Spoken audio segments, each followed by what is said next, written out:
I've spent years perfecting recipes, turning ingredients into something special.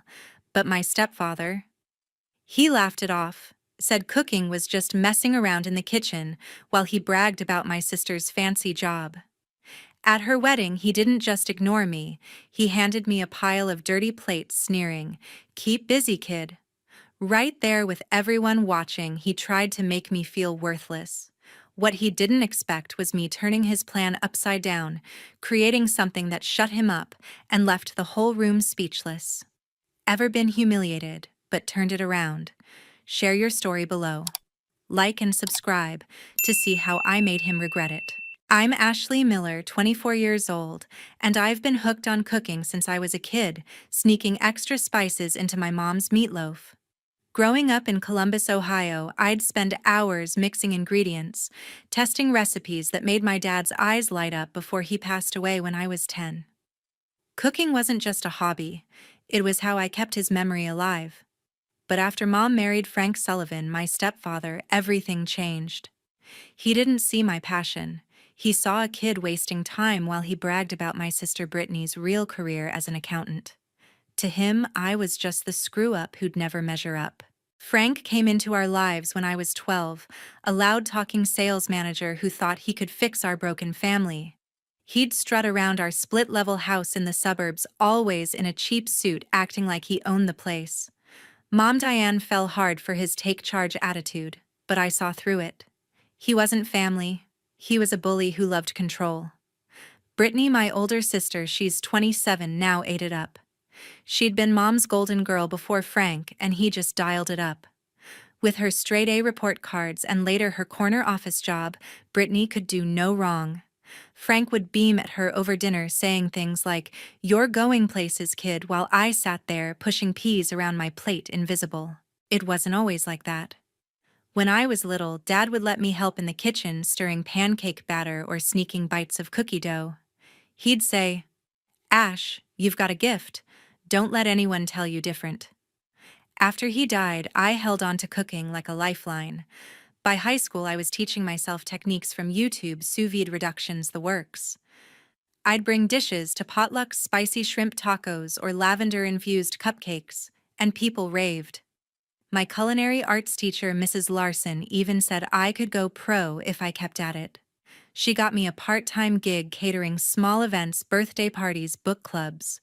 It wasn't much, maybe $50 a pop, but it felt like proof I wasn't wasting my time. Frank didn't care. He'd roll his eyes when I talked about recipes, calling it playing house and telling me to focus on something practical like Brittany's accounting degree. Mom stayed quiet, too afraid to rock the boat with her new husband. Once I made a 3-course meal for her birthday: roasted chicken with herb sauce, garlic mashed potatoes, and a chocolate tart. Frank took one bite, shrugged, and said, "Not bad for a kid's project." Brittany got a promotion that week, so the whole night turned into a toast to her. My meal barely mentioned. That was the pattern. Brittany shone, and I faded into the background. Things got worse when Brittany got engaged to Greg Harper, a software engineer with a nice smile and a steady job. They met at some networking event, Brittany's world, not mine, and hit it off. Greg was all right. He'd chat with me about food, sometimes even tried my chili once, and said it was killer. But Frank, he saw the engagement as his chance to play big shot. He threw himself into the wedding planning, pushing for a fancy venue at a Columbus country club, the kind of place with chandeliers and waiters in bow ties. He wanted to impress Greg's family, middle-class folks with a bit more polish than us. Mom backed him up, nodding along while Brittany picked out her dream dress. Me, I was an afterthought, barely invited to the planning sessions. I offered to help with the food, maybe pitch a dessert menu or work with the caterers. I'd catered a few events by then, small weddings even, so I knew I could handle it. Frank shut me down fast. "We're not serving your experiments, Ashley," he said, leaning back in his recliner like a king. "This is Brittany's day, not a place for your little foodie games." He handed me a list of chores instead: pick up tablecloths, double-check guest RSVPs, stuff like that. Mom just looked away, twisting her wedding ring. Brittany hesitated like she wanted to say something but stayed quiet. That's how it always went. Frank's word was final, and I was supposed to fall in line. The worst came a month before the wedding. We were at their house for dinner. Frank's grilled steaks tough as leather, and he laid out the wedding day rolls. Brittany and Greg got the spotlight, obviously bride and groom. Mom was in charge of flowers and keeping the aunts from bickering. Frank slid a clipboard across the table with that grin. I hated the one that said he had me cornered. "You're on cleanup crew," he said, tapping the paper. "Clear plates, keep the tables tidy during the reception." Useful stuff. I stared at him, feeling my chest tighten. Cleanup. "At my sister's wedding I could do food," I said, keeping my voice steady. "Maybe a signature dessert or help in the kitchen." Frank laughed a short, mean sound. "Kitchen's for the pros, kid. You stick to the plates." Brittany shifted in her seat, looking at her napkin. Greg cleared his throat but didn't speak. Mom started stacking dishes, anything to avoid the moment. I wanted to scream to tell Frank he didn't get to decide my worth, but I just nodded. I'd learned long ago that arguing with him was like punching a brick wall. Still, it burned me up. I'd spent years building my skills, reading cookbooks late at night, saving for a decent chef's knife, working gigs to prove I was good. And now, he wanted me scraping leftovers while everyone toasted Brittany's perfect life. Later that night, I called my best friend Tina Brooks. She's 25, a bartender with a knack for saying what I need to hear. I told her about the plates, about Frank's smirk, and how small it made me feel. "He's a jerk, Ash," she said, her voice crackling through the phone. "But you're a damn good cook. Don't let him box you in." I laughed bitterly, saying, "What am I supposed to do? Sneak a cake into the wedding?" Tina got quiet, then said, "Maybe you should. Show them who you are." Her words stuck with me, planting a seed I couldn't shake. As the wedding got closer, I kept thinking about what Tina said. I wasn't just a kid with a hobby, I was a chef, even if Frank couldn't see it. But every time I saw him at family dinners or dropping off supplies for the wedding, his smug grin reminded me of my place. He'd pat Brittany's shoulder, saying, "This wedding's gonna be perfect thanks to my girl." Then he'd glance at me, adding, "Just keep those tables clear, Ashley." Each jab made the knot in my stomach tighter. I didn't know how or if I could fight back. All I knew was that wedding was coming, and with it a chance to be more than the girl with the dirty plates. The morning of Brittany's wedding dawned bright and crisp, perfect, for a day that was supposed to be all about her. I woke up with a pit in my stomach, not because of the wedding but because of what I'd been roped into. Frank's words from that dinner a month ago echoed in my head. "Clear plates, Ashley. Keep the tables tidy." I'd spent years honing my craft, perfecting recipes and catering gigs, but today, I'd be a glorified busboy at my sister's big day. I pulled on the black slacks and white shirt Frank insisted I wear standard for the cleanup crew, and headed to the venue, a swanky country club on the outskirts of Columbus. The place was decked out, white roses everywhere, tables draped in linen, and a dance floor gleaming under chandeliers. Guests were already trickling in, Brittany's co-workers in sharp suits. Greg's family chatting by the bar. I spotted Mom fussing over the flower arrangements, her face tight with nerves, and Brittany in the bridal suite glowing in her lace gown. She caught my eye and waved, but before I could say anything, Frank appeared, his cheap cologne hitting me before his voice did. "Ashley, tables don't clear themselves," he said, smirking like he'd won something. "Don't dream of playing chef here, just do your job." His words landed like a punch, and I felt my face burn as a few guests glanced our way. I grabbed a tray and started collecting empty glasses, keeping my head down while Frank worked the room. He was in his element, slapping backs and laughing too loud, with Greg's dad acting like he'd paid for the whole thing. Every time I passed him, he'd toss out a jab, "Pick up the pace, kid," or "Don't make a mess." It wasn't just about the plates, he wanted everyone to see me as the help, not family. Brittany was busy with photos, smiling for the camera so she didn't notice. Mom saw but looked away, rearranging napkins like it was her life's mission. I kept moving, stacking dishes and biting my tongue, feeling smaller with every trip to the kitchen. By the time the ceremony started, I was stuck in the back watching Brittany glide down the aisle on Frank's arm. He was all puffed up, grinning like he'd raised her himself. Greg looked happy, and the crowd clapped when they kissed, but I couldn't focus. All I could think about was the stack of plates waiting for me at the reception. After the vows, guests headed to the banquet hall, chatting and sipping champagne while I slipped into the crowd to start clearing. The tables were a mess, half-eaten appetizers, spilled wine, and I felt eyes on me as I worked. A woman in a sparkly dress whispered to her friend, "Is she staff?" I wanted to disappear. Then Tina showed up, slipping through the guests in her bartender gear, her ponytail bouncing. She'd gotten a gig pouring drinks for the wedding, her way of crashing without crashing. She pulled me aside near the dessert table out of Frank's sight and handed me a soda. "You okay, Ash?" she asked, her eyes narrowing. "You look like you're about to snap." I told her about Frank's comments, how he'd made sure everyone knew I was just the cleanup girl. "He's a piece of work," she said, shaking her head. "But you're not this Ash, you're a chef. Don't let him win." I shrugged, feeling the weight of the tray in my hands. What can I do? Serve a 5-course meal from the dish pit?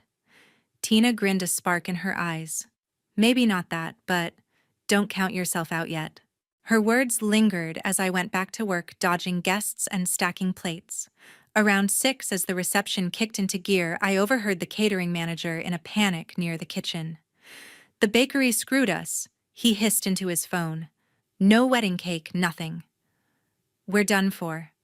My pulse spiked. No cake. For Brittany's wedding, I'd seen the order, a 3-tier vanilla with buttercream meant to be the centerpiece. Without it, the night would bomb and Frank would hear about it. I hesitated, then followed the manager, catching him by the kitchen entrance. "I can make a cake?" I said, my voice steadier than I felt. He stared, his tie crooked from stress. "You kid, we need a professional." I pushed back. "I've catered weddings, smaller ones. I know what I'm doing. Give me a shot." He wasn't convinced, but he was desperate, so he pointed to the kitchen. "You've got 2 hours. Don't screw this up." I nodded, my heart racing, and stepped inside. That's when Frank caught me, his face darkening as he blocked the door. "What the hell are you doing?" he snapped.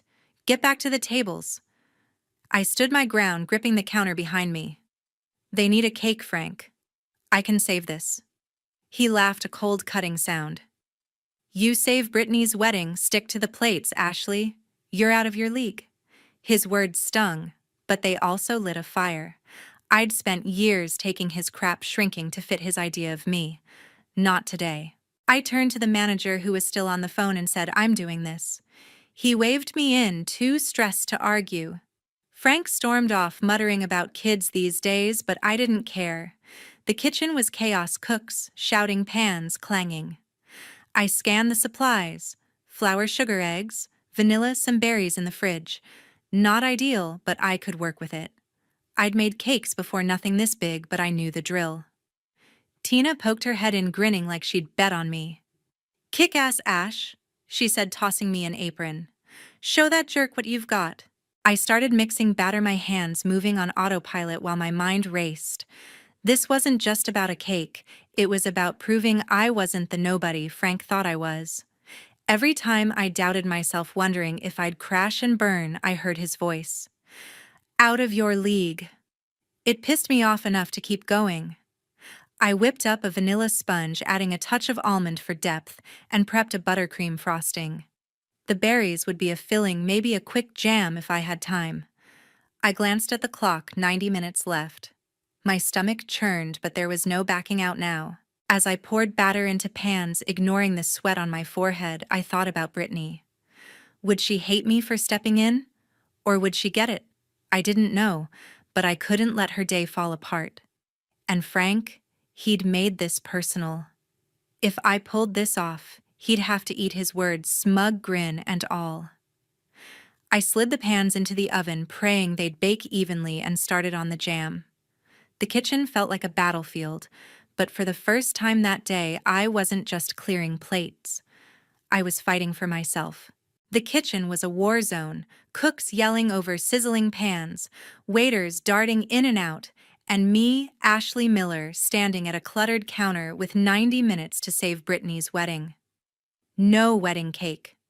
That was a disaster, especially with Frank out there, acting like he'd planned the perfect day.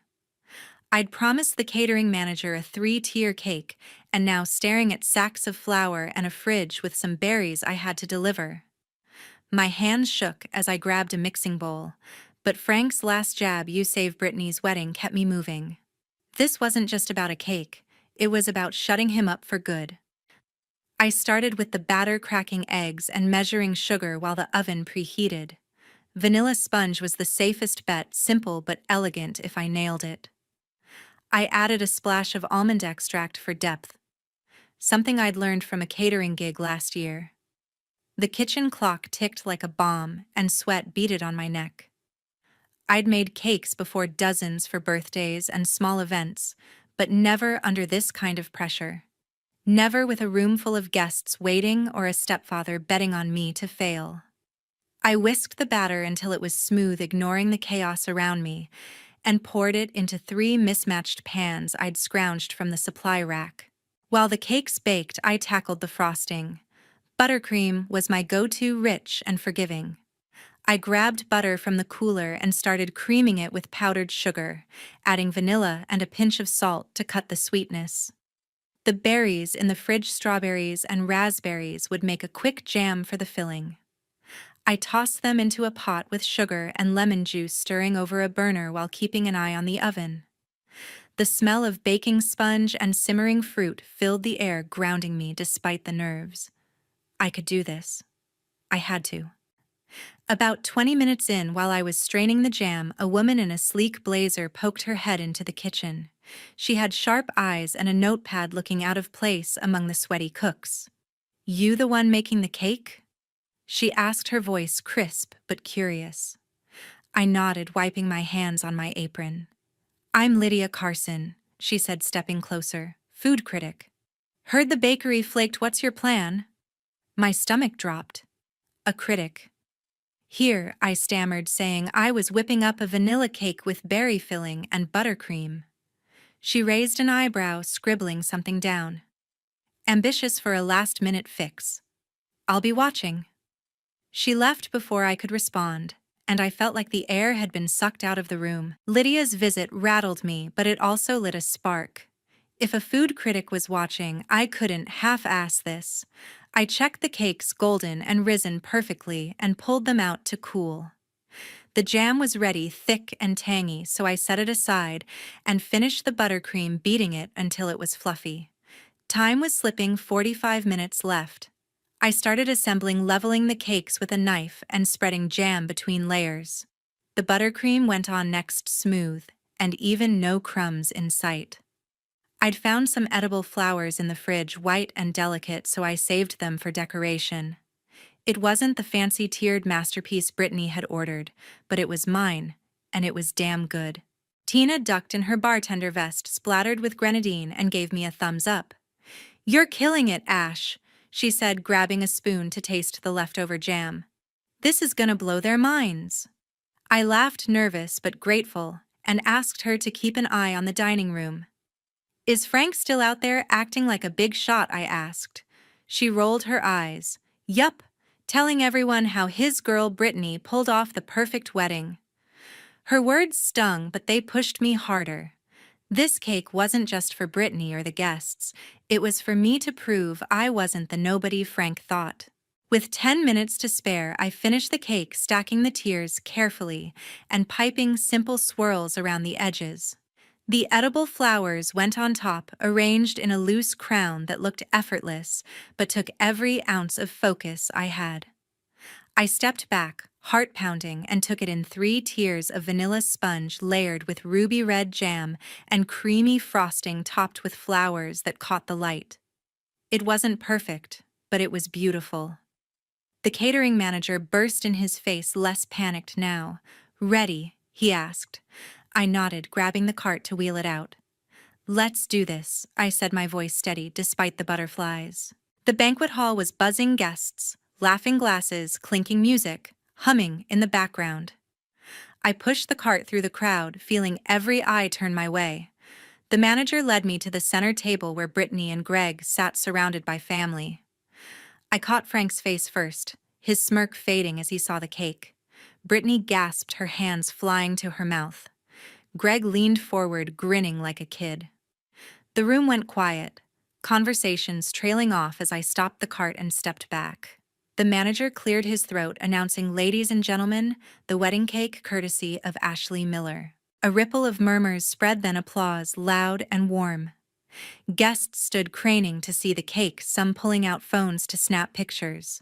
Brittany jumped up, her dress swishing, and hugged me, whispering, "Ash, it's gorgeous." Greg clapped my shoulder, saying, "You saved the day." I managed a smile, my chest tight with relief, but my eyes locked on Frank. He stood frozen, his jaw clenched, his smug grin gone. For the first time, he had nothing to say. I felt a rush, part victory, part defiance, like I'd finally stepped out of his shadow. Lydia Carson wove through the crowd, her blazer catching the light. She stopped in front of the cake, studying it like a painting. "Impressive," she said, her voice carrying over the chatter. "Vanilla with almond notes, berry filling, and those flowers a bold choice under pressure. This isn't just a cake, it's a statement." The guests clapped again, louder now, and Lydia turned to me. "You're not a professional, are you?" she asked. I shook my head, admitting I was self-taught, just doing catering gigs. She smiled, handing me her card. "We'll talk later. Talent like this doesn't stay hidden." The room erupted, cheers mixing with applause as Brittany and Greg cut the first slice. Guests lined up, raving about the cake's flavor, the creamy frosting, the tart jam. A man in a suit, some friend of Greg's dad, asked if I did private events, slipping me his number. Another woman, maybe a local business owner, wanted to know my rates. I nodded, taking it all in, but my mind was spinning. I'd come here to clear plates, to be invisible. Now I was the one they couldn't stop talking about. Tina caught me by the bar, grinning ear to ear. "Told you you'd kick ass," she said, pouring me a mocktail. Frank's face. Worth every second. I glanced over. He was by the dessert table talking to Mom, but stealing looks at me. His usual swagger was gone, replaced by something sour, like he'd bitten into a lemon. Mom was watching too, her expression softer, almost proud, but she didn't come over. Brittany was back at her table laughing with Greg, but she kept glancing my way like she was seeing me for the first time.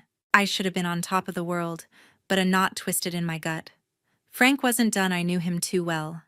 He'd hated being upstaged, and I'd just stolen his perfect little show. As the music picked up and guests started dancing, I saw him heading toward me, his face set like a storm cloud. I braced myself, knowing whatever came next wouldn't be pretty. He'd made this personal from the start, and now I'd turned his game against him. The fight wasn't over. The banquet hall buzzed with chatter as the last slice of my wedding cake disappeared from the dessert table. Guests were still raving, snapping photos of the 3-tier masterpiece I'd thrown together in 2 hours.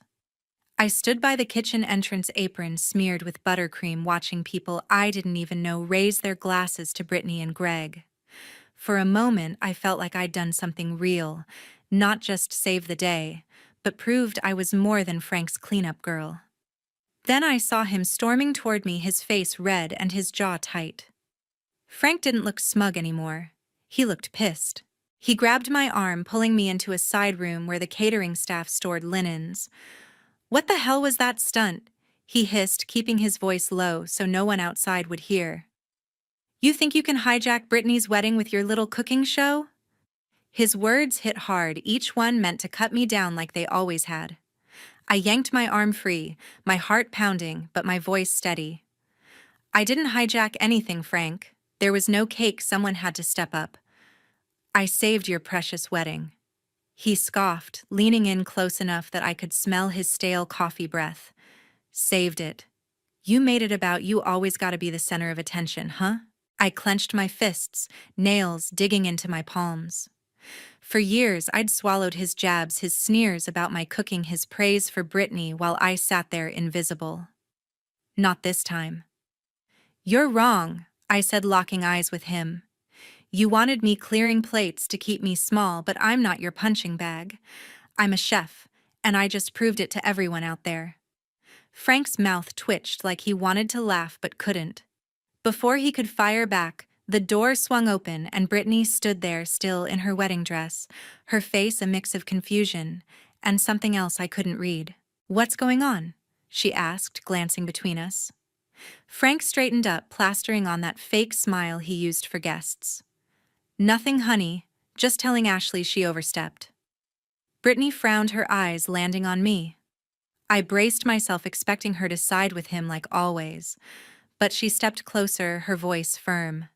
"Overstepped, Frank. She saved my wedding. That cake was incredible, everyone's talking about it." Frank blinked, caught off guard. "It's your day, Brittany," he said, softer now. "She shouldn't be stealing your spotlight." Brittany shook her head, her veil catching the light. "She didn't steal anything, she made it better. You should be proud of her." I stood frozen, hardly believing what I'd heard. Brittany had never stood up for me, not like this. Frank's smile faltered, his control slipping, as Brittany's words hung in the air.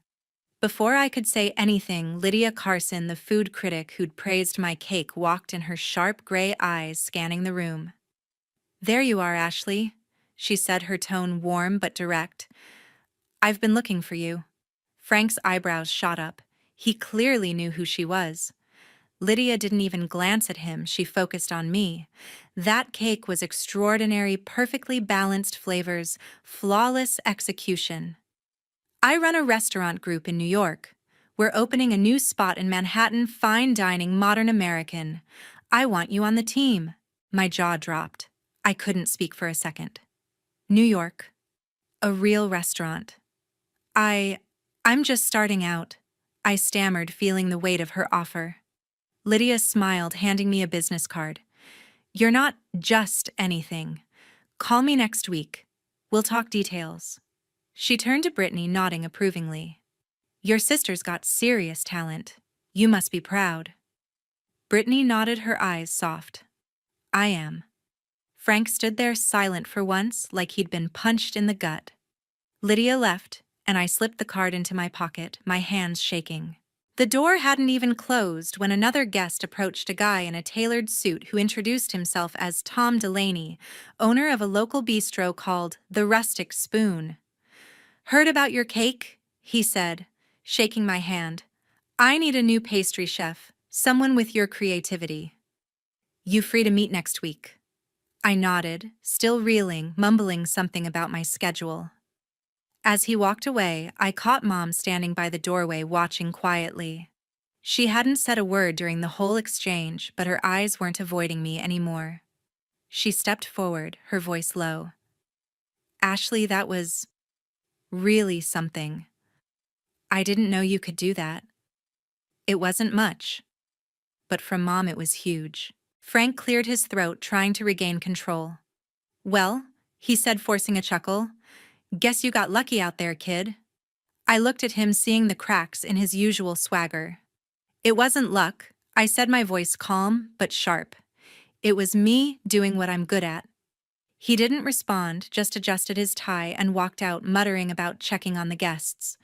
Brittany touched my arm, her smile small but real. "I meant what I said, Ash. That cake, it was amazing. I'm sorry I didn't see it sooner." I nodded, not trusting myself to speak. For the first time, I felt like she saw me not just as her kid sister, but as someone who mattered.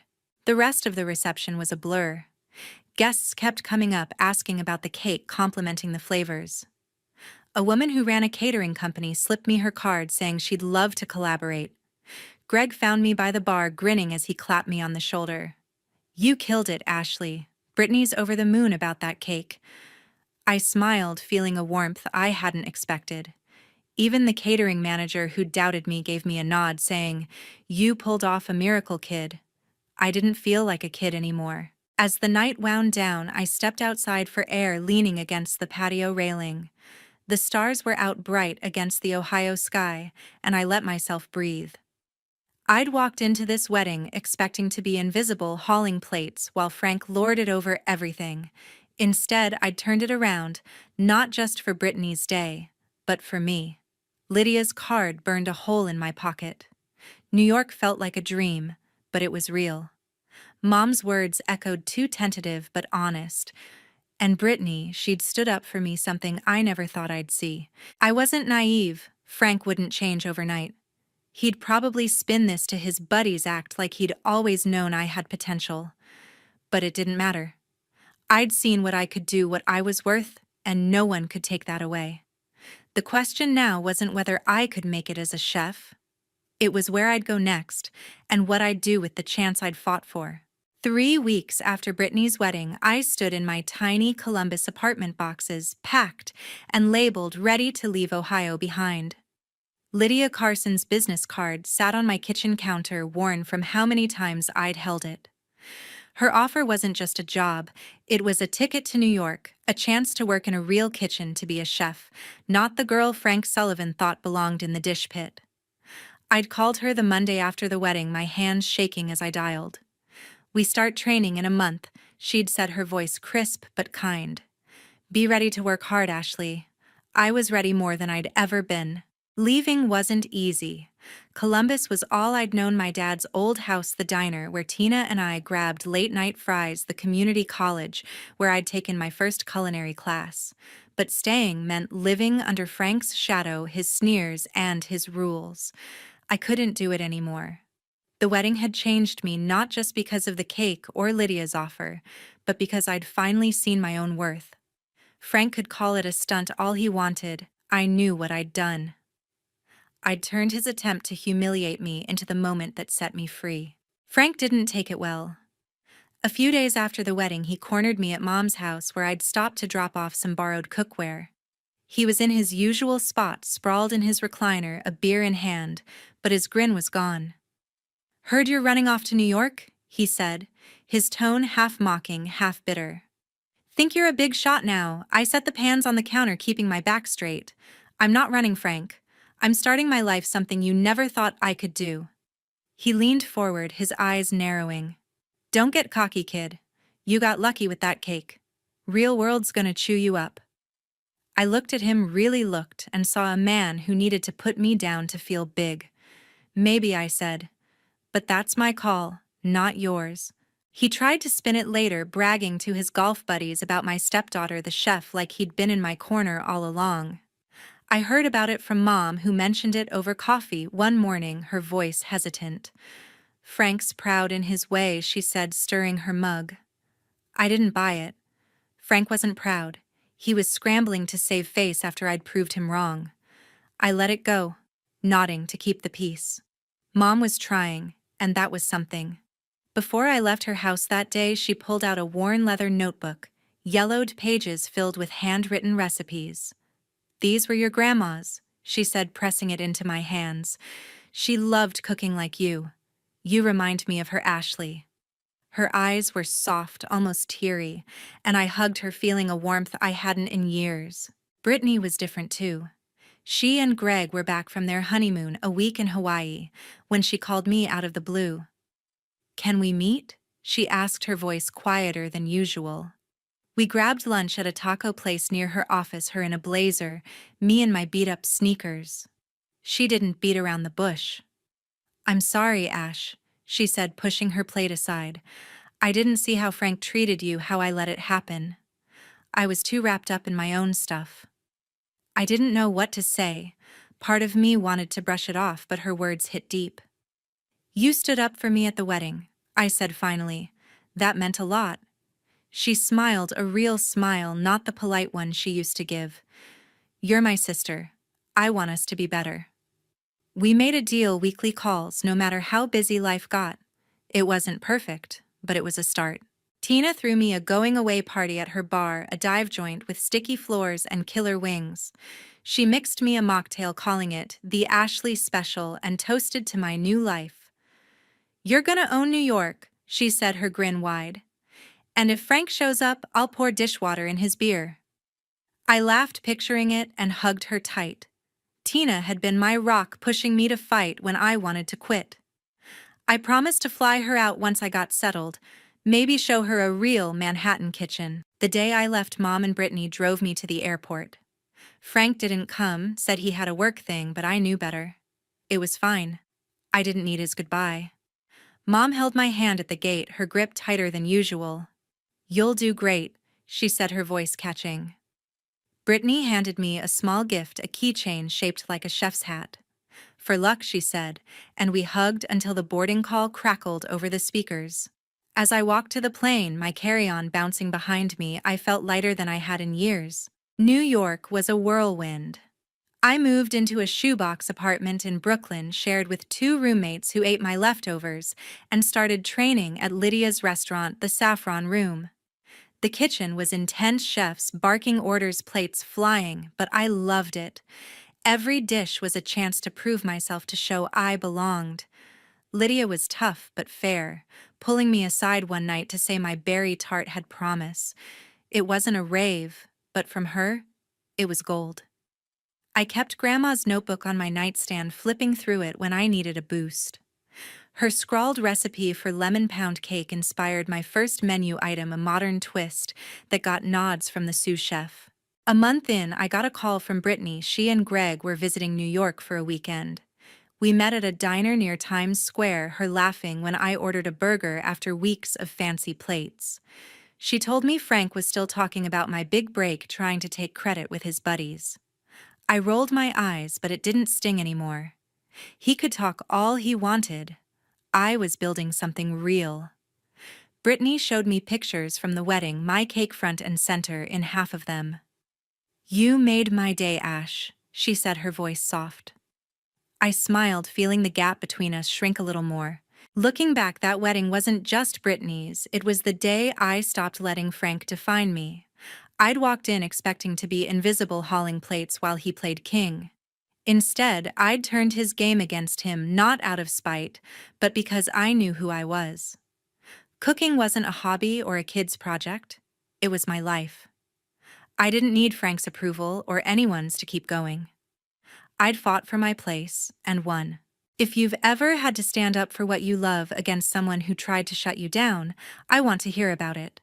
Drop your story in the comments. Your fight matters, and so do you.